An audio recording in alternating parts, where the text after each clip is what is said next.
একটি গাছ লাগানোর সঠিক সময় ছিল আজ থেকে 20 বছর আগে, এবং পরবর্তী গাছ লাগানোর সঠিক সময়টি হচ্ছে আজকে এই মুহূর্তটিতে এবং আজকের এই দিনে।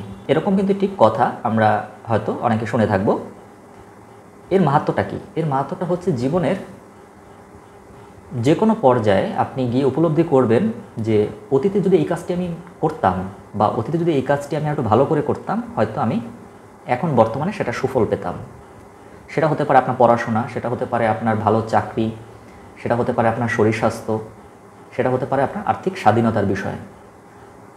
আমি কথা বলবো মূলত আমাদের আর্থিক স্বাধীনতা বা আর্থিক সচ্ছলতা নিয়ে। আমাদের যেহেতু সবারই হচ্ছে যে কম বেশি কিছু একটা করতে হয়, সেটাকে যদি আমরা অ্যাক্টিভ ইনকাম ধরি, সেখান থেকে কিন্তু আমরা একটি অংশ, সেই অ্যাক্টিভ ইনকামের একটি অংশ থেকে কিন্তু আমরা প্যাসিভ ইনকামের রাস্তা তৈরি করতে পারি। সেটা হতে পারে আপনি সেভিংস করে, সেটা হতে পারে আপনি জমিতে বিনিয়োগ করে, গোল্ডে বিনিয়োগ করে, আপনি নিজের উপরে যদি আরও বেশি টাকা ইনভেস্ট করে আপনার কোয়ালিটি ডেভেলপ করেন, হয়তো আপনার অ্যাক্টিভ ইনকাম আরও বাড়বে। অনেকভাবেই আমরা আসলে প্যাসিভ ইনকামের একটি পথ তৈরি করতে পারি।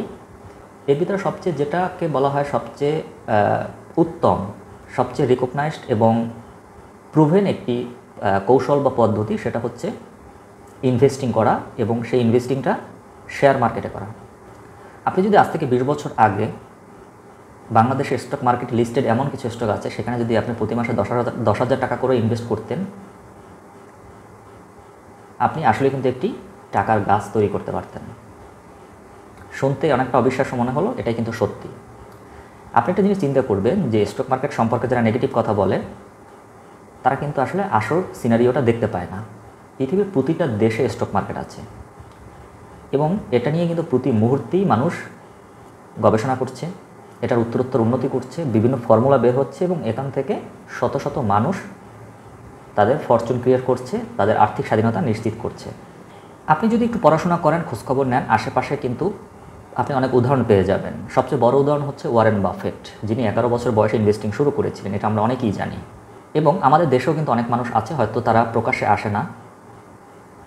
শেয়ার বাজার এটা ধৈর্যশীলদের বাজার। এখানে যারা ধৈর্য ধরে থাকতে পারে, দীর্ঘদিন ধরে থাকতে পারে, তারা কিন্তু এখানে গেইন করে। এবং এখানে আপনার টিকে থাকতে হলে আপনাকে ইনভেস্টিং চালিয়ে যেতে হবে অনবরত।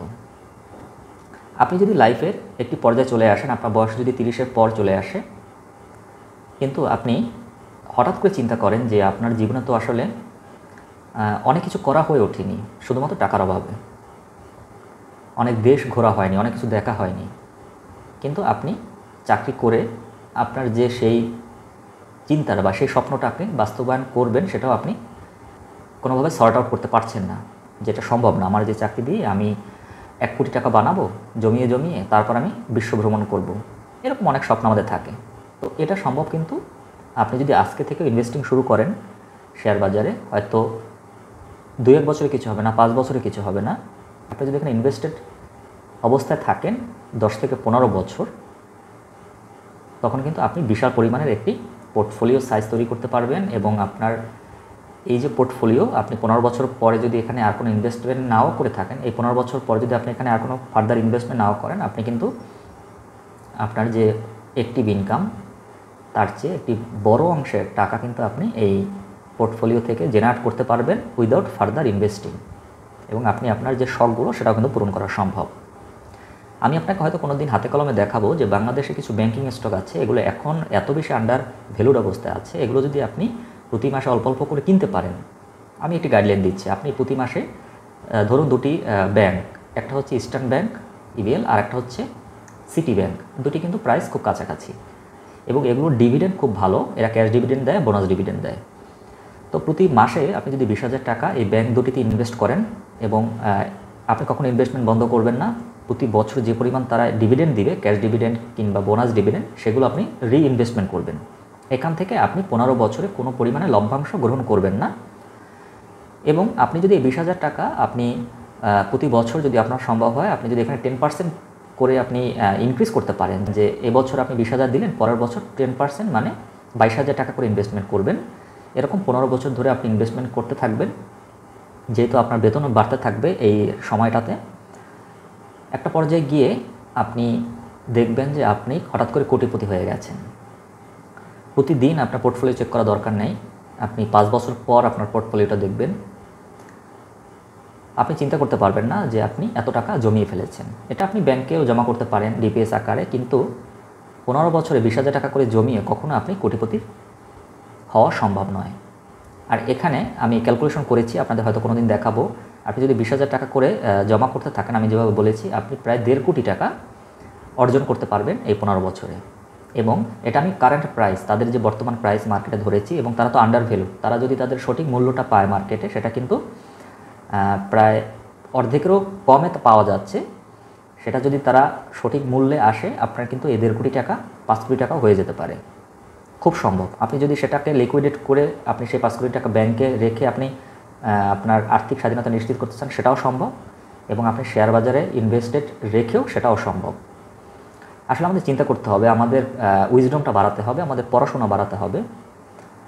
আপনি দেখেন বাংলাদেশের শেয়ার বাজার নিয়ে অনেক নেতিবাচক কথা, কিন্তু এটি কিন্তু কখনো সরকার বন্ধ করে দিচ্ছে না, বা সেটা বন্ধ করা সম্ভবও নয়।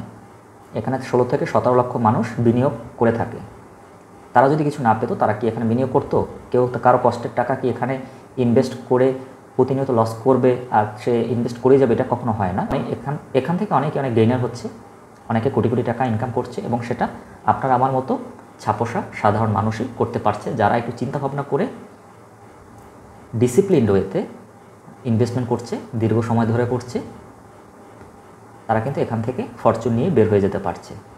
তো যে গাছের কথাটি শুরু করেছিলাম ভিডিও শুরুতে, সেটা দিয়ে শেষ করতে চাই যে আপনি যদি একটি টাকা গাছ আসলেই তৈরি করতে চান, আপনার যদি চিন্তা সেটা থেকে থাকে, আপনি সেটাকে বাস্তবে রূপদান করতে চান, আপনি কিন্তু আজকে থেকে আপনার ইনভেস্টিং শুরু করা উচিত। এবং এর বাইরে আপনি কোনোভাবেই আর আপনার ওয়েলথ জেনারেট করতে পারবেন না। আপনি যদি স্বল্প বেতনে চাকরি করে থাকেন, আপনার ইনকাম যদি খুব বেশি না হয়ে থাকে, সেভিংস করে কখনোই আপনি ফিনান্সিয়াল ফ্রিডম অর্জন করতে পারবেন না। সবাইকে অসংখ্য ধন্যবাদ।